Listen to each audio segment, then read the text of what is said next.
أعوذ بالله من الشيطان الرجيم. ولا تنكحوا المشركات حتى يؤمن ولأمة مؤمنة خير من مشركة ولو أعجبتكم ولا تنكحوا المشركين حتى يؤمنوا ولعبد مؤمن خير من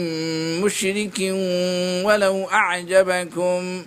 أولئك يدعون إلى النار والله يدعو إلى الجنة والمغفرة بإذنه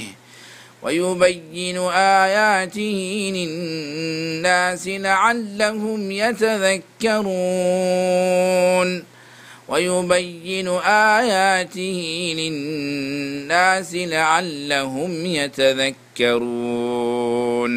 ويسألونك عن المحيض